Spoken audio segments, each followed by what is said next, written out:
Eh bien bonjour. Pour ce dernier épisode, je ne pouvais pas terminer ce calendrier de coups de cœur sans vous parler de mon coup de cœur ultime, Harry Potter. Évidemment, je ne vais pas vous raconter l'histoire de Harry, ce jeune garçon qui découvre le monde vaste de la magie. Non, ça tu la connais, cette histoire. Et pourtant, je ne sais pas toi, mais moi, c'est une histoire qui continue à me parler aujourd'hui encore.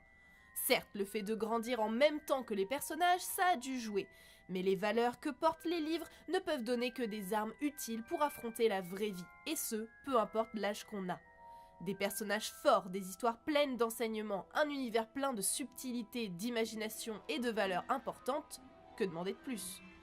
Les adaptations en film, tout comme la sortie des livres, ont littéralement rythmé mes années d'adolescence. Par toute sa diversité de propos, Harry Potter nous apprend à nous battre pour ce que l'on aime et à s'autoriser à rêver. C'est souvent vu comme une série pour enfants, mais les messages sont universels. Et si c'est par Harry que l'on découvre le monde, c'est une fois encore pour amener un chemin initiatique d'un personnage plus jeune qui grandit et se construit une personnalité, entouré de toutes ses relations et traversant tant bien que mal les épreuves de la vie. Car c'est bien de la vie dont la série parle, et de la mort aussi, du deuil, de l'injustice, du racisme et bien d'autres concepts et nombreux sujets intemporels en somme.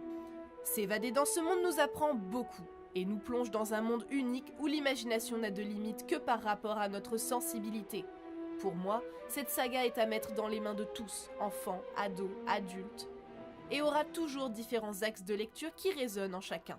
Et je ne peux que vous conseiller de les lire, de les voir, et de les redécouvrir encore et encore. Je voulais absolument terminer par cette saga qui me tient particulièrement à cœur, tu l'as peut-être compris. Et c'en est maintenant fini de ce calendrier de mes coups de cœur que je tiens depuis maintenant 24 jours. Ce fut un plaisir de le faire et beaucoup d'organisation, je ne te le cache pas. J'espère que le contenu t'aura plu, je compte sur toi pour le partager, l'aimer, le commenter, continuer à le faire vivre, car ça a été un long travail. Mais je suis heureuse d'avoir parlé de tous ces petits formats qui m'ont fait dire que quelque chose m'avait touchée ou marqué pour une raison ou une autre, et où j'ai essayé de mettre des mots sur ce que j'avais ressenti.